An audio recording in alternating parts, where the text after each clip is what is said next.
colleagues for the news where you are.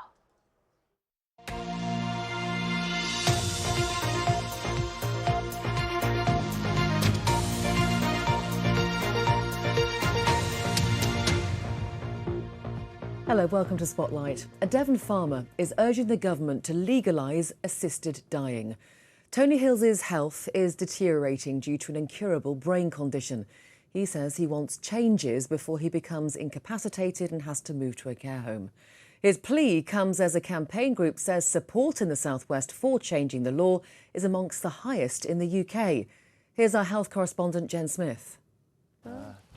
Tony's family has farmed in this area near Exmoor for decades, but he's struggling with his work now. He was recently diagnosed with an incurable brain condition that could leave him without any quality of life.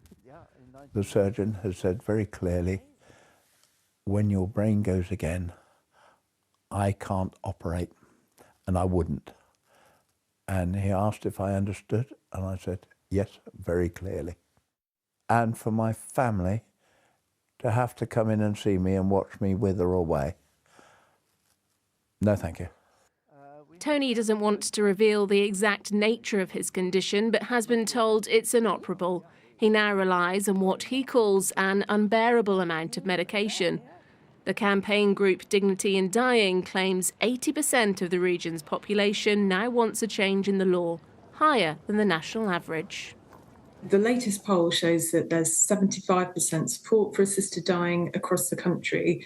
And we have seen very high support in the South West over many, many years because people desperately want to have both choice and safety as they die, and they want that for their loved ones as well. At the moment, under the current law, people just don't get that.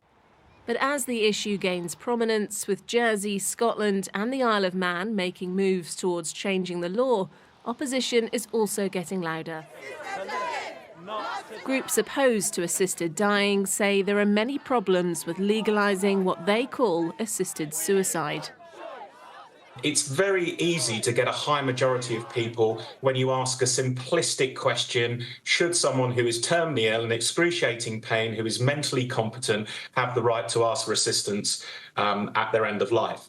But if you ask more nuanced questions about risk factors, about how people could feel pressured, actually public opinion swings against it. The government says it cannot comment officially, and it's a matter for Parliament to decide whether to debate assisted dying. But last month, the Prime Minister, Sir Keir Starmer, said he's committed to giving MPs a free vote on it. Not enough certainty for Tony, but suggestive of the growing momentum towards potential change. Jen Smith, BBC Spotlight. Next is lunchtime. Students across the South West have been picking up their T-level, A-level and BTEC results this morning. Schools and colleges have been open early for those who want to collect their results in person. We spoke to teenagers picking up their A-level grades at Camborne's Science and International Academy. Durham University, fingers crossed. Well, not fingers crossed anymore. I'm actually going. You got the grades you wanted? Yeah. Well done. What are you studying? Natural sciences. I'm studying maths, well, obviously, physics and chemistry. I got 3 A stars. Were you expecting that? I was hoping for it. I didn't want to expect it and then get disappointed, but I was hoping for it. I did better than I thought I was going to do. And what did you get? I got a distinction star, a B and a merit. Why were you worried? Because I didn't think I did very good. Relief just to find out, isn't it? Congratulations to those three, and lots more about results, including what to do next and some support there on our website, bbc.co.uk/news. Now, people living in Dawlish say the town's river and surrounding park needs urgent improvements to restore its picture postcard looks. Parts of the river have silted up, but the community has been told dredging is not an option. Hattie McCann reports.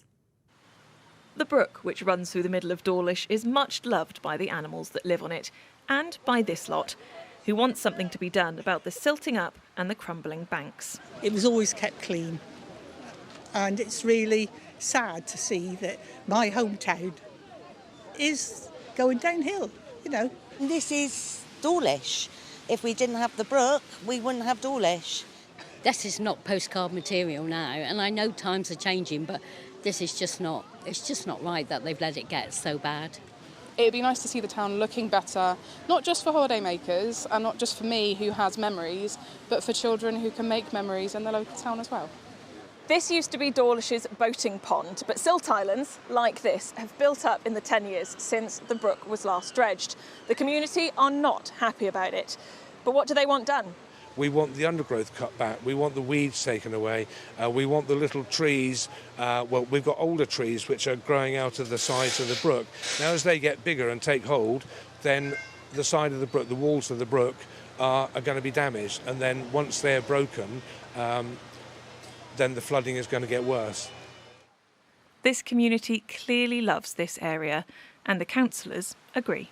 We need to have more maintenance here for sure, and I've been pushing with Teambridge Council for a while with officers on doing more for the brook. It's great to see that there's loads of people feeling really, really angry about it and passionate about it and wanting to have some change, because that really helps me at Teambridge to push that forward, to say what we can hear, what we can't do, what can we do about it, what can we do to enhance the way it looks if we can't dredge.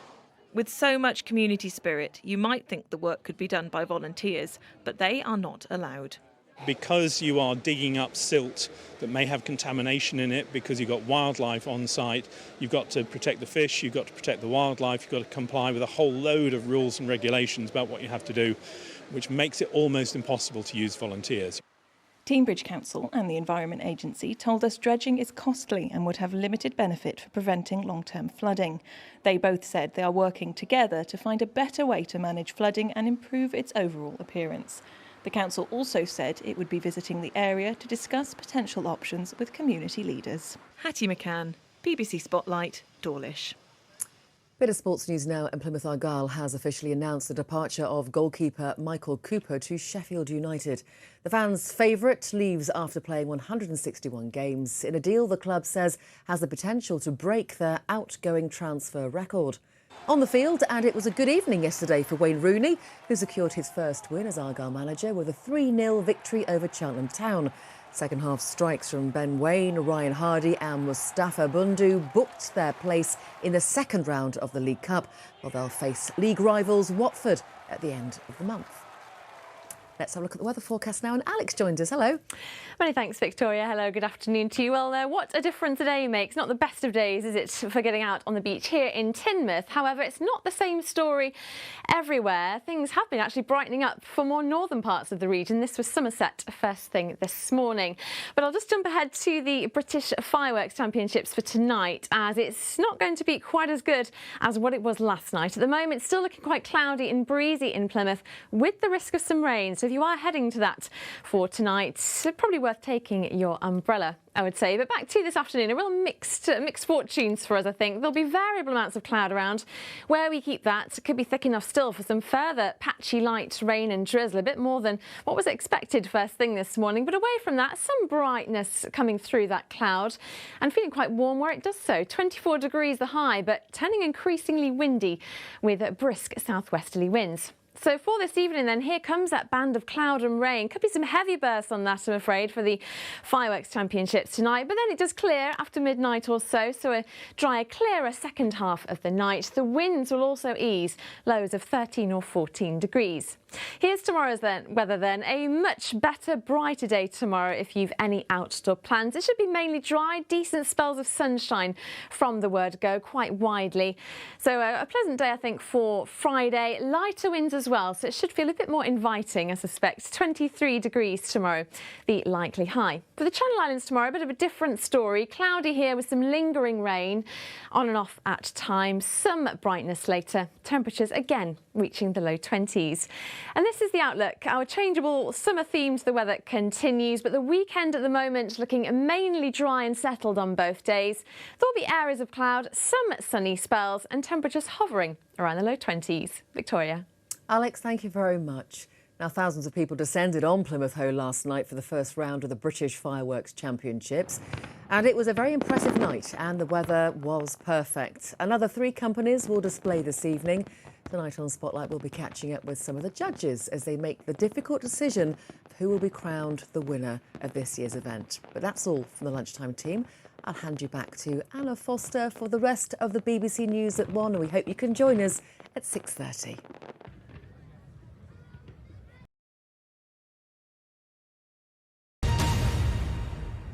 Now, a woman whose mentally ill son killed her father says an NHS trust